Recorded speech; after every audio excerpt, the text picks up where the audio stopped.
ছিল এই জায়গায় বাসা ছিল কাছাকাছি। আপনার অনেকেই চেনেন এই বেতাকের ডিবেশি। তখন ওই বাসায় গুরুদেব এসে একাদশের দিন সেবা করে গুরুদেবকে নিয়ে মির্জাগঞ্জ যাইতেছি। এখন ওই মাইক্রোতে বসে বলতেছে কি যে দেখো আমাদের সতীর্থ মলায় তো মারা গিয়েছে, তার জন্য একটু বৈষ্ণব সেবা দরকার, কিন্তু ওরা তো টাকা পয়সা দিতে পারবে না, যা পারে ওর মার কাছে বলবা, যা পারে আমাকে যেন দেয়, আমি একবেলা বৈষ্ণব সেবা চাল এটা বলতে হবে রাখে। হ্যাঁ, এখন বুঝছি। এখন ওই বললো কি যে আমি যে বললাম তার মার কাছে, বলার পর সে করলো কি 500 টাকা, দুইটা না একটা নারকেল আর কিছু চাউল দিয়ে গেল। গুরুদেব বলে হ্যাঁ এই থেকে শেষের দিন, অনুষ্ঠানের শেষের দিন দুপুরে বৈষ্ণব সভা। এখন গুরুদেব বৈষ্ণব সভা দিয়ে বলছে কি যে দেখো ওর তো কর্ম শেষ হয় নাই, ওর তো আবার আশা লাগবে, আর কাজ শেষ হয় নাই, ও আবার এই মন্দিরেই আসবে। দেখে কি বলছে যে ও আবার এই মন্দিরই আসবে।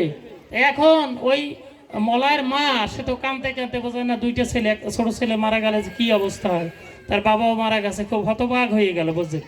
এবার কাঁদতে কাঁদতে এক রাত্রে বলে কি যে মা তুমি কান্দো কেন? ওই ছেলে বলতেছে বুঝে স্বপ্ন যোগে যে মা তুমি কান্দো কেন, আমি তো আসছি। যে কোথায় বাবা? যে আমি আসছি আমাদের ওই জায়গায় শৈলবুণ্য করি একটা গ্রাম আছে বুঝলেন, সুমিত খেলি, ওই জায়গায় কার নিমাই সাধুর ছেলে কালাসাপ মোটর সাইকেলের গ্যারেজ, তার ছেলে রূপে ওই ছেলে আসছে, কথা বোঝেন। এখন মাকে বলতেছে মা আমি তো আসছি, কোন জায়গায়? ওই ওই কথা বলে দিল, কথা বোঝেন। আর একটা ধরে দিই আমরা গুরুদেবের যে জয় জয় শ্রীমৎ আচার্য বিবেকানন্দ গোস্বামী দেবানন্দে হরি হরি বলমন হরি বল। এখন ওই তার মা কি করলো, দেখা করতে গেল। তা দেখা করার সময় ওই সময় ছেলে খুব কাঁদতেছে, মানে তার ওই মায়ের কাছে আছে, আত্মীয় স্বজনের কাছে আছে, ওই যাওয়ার পর ওই মায়ের কাছে যাওয়ার জন্য খুব ছেলে উদ্গ্রীব। তা যখন ওর মা কোলে নিয়েছে ওই কান্নাকাটি থেমে গেল বুঝলেন। তা বলছে যে দেখেন এখন তো কর্ম যা হওয়ার হয়ে গেছে, উনি তো এই জায়গায় জন্মগ্রহণ করছে, ওয়ারিশ সূত্র তো আমরা মা বাবা, তাহলে আপনার সন্তানকে আপনি যত সবাই দেখাশোনা করবেন, আনবেন, নেবেন, আমরাও দেখাশোনা করব। হ্যাঁ, যে দেখেন গুরুদেব, এখন গুরুদেব কে? গুরুদেবের অনেক মানে গুরুত্বপূর্ণ কথা আছে, আপনি এই থেকে বুঝে দেখেন যে আমাদের ভূত ভবিষ্যৎ বুঝেন, ভালো মন্দ বলতে পারে। আপনি বাড়িতে বইয়ে কি করে গেছেন গুরুদেবের সাথে, গুরুদেব যাওয়ার সাথে সাথে সেই কথা বলে দেয়, কথা বোঝেন। আমরা গেলাম নিবারণ কবিরাজ, মানে ধনী পরিবার, কোনো কথায় ওই পটুয়াখালীর ওই পাশে, কথা বোঝেন 10 মিনিট।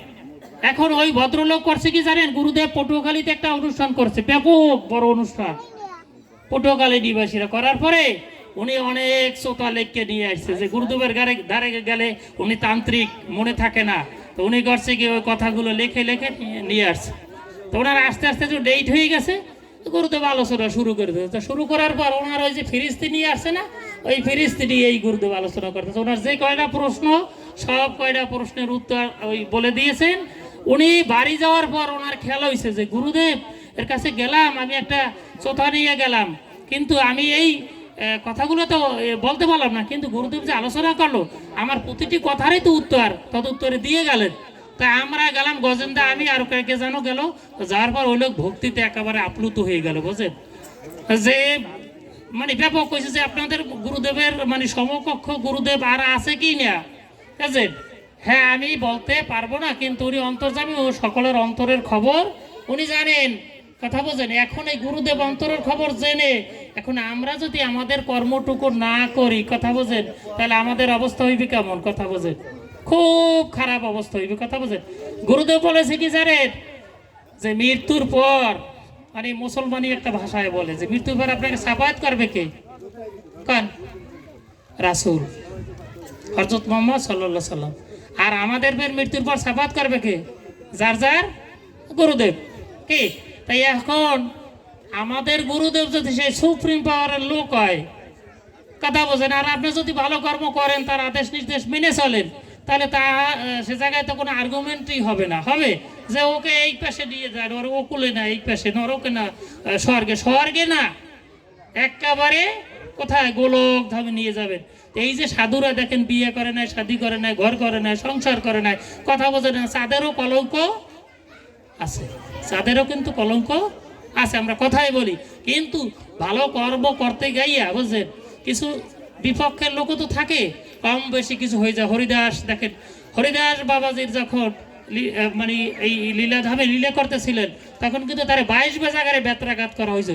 কিন্তু সেই কালে আমলে, সেই আমলে মলাই কাজীর আমলে এমন কোনো ব্যক্তি ছিল না যে এইটাকে প্রতিহত করতে পারে, কি ছিল? কিন্তু কেন করে নাই ভগবান? তাহলে ভগবানের এই লীলা হবে না। তা আমাদের মধ্যে খুঁটিনাটি যে সমস্ত ভুল ত্রুটি আছে, এগুলোও মনে করবেন যে আমাদের এই ভগবানের ইচ্ছায়, গুরুদেবের ইচ্ছায় হইতেছে, নাইলে মানে ওকে রক্ষা করা যাবে না। আমাদের অধীর দেয়া, শোনেন কি বলবো কথা, বুঝলেন? ফোটাই গেছে গুরু। অনেকে বলে কি যে আমাদের গুরুদেবের লোক ফোটায় না, গজায় না, কে বলছে গজায় নাই? কথা বোঝেন? এই যে ভূমিকম্প হলো 6.7 মাত্রার, অধীরটা বলতেছে তার আগের দিন সন্ধ্যার সময় যে কত লোকের মাথা ফেটে যাবে, কত বিল্ডিং দালান কোঠা ভেঙ্গে রাস্তাঘাট ব্লক হয়ে যাবে, কত মানুষ মরবে। হ্যাঁ, এখন সবাই হতবা কি, ওই যে গান, ওই সাক্ষ্য আছে, ওই অজাদা আছে, আর অনেকে আছে একেবারে প্রকাশ্যে। আপনি কে বলেন যে আমাদের মধ্যে লোক ফোটায় না, গজায় না? কে বলে এই সমস্ত কথা? কথা বোঝেন, শোনেন। বলার পরের দিন দেখেন 6.7 মাত্রার ভূমিকম্প। যেদিনকার লঞ্চে আগুন লাগছে, বুঝলেন, আর আগের দিন বলতেছে সবাই আমাদের সম্মুখে, যে বলতেছে এই আর বোনকে বলতেছে, রেখা লঞ্চে আগুন লাগলে কি হয়? কি হয়? হ্যাঁ, কেটা জানে? কেউ শুনছে আজ পর্যন্ত যে লঞ্চে আগুন লাগে? কোন কয় না, লঞ্চে আগুন লাগলে মানুষ করে কেমন তখন? সেই দেখেন সেই দিনকার রাত্রে, ভোর রাত্রে সেই লঞ্চে আগুন লাগছে।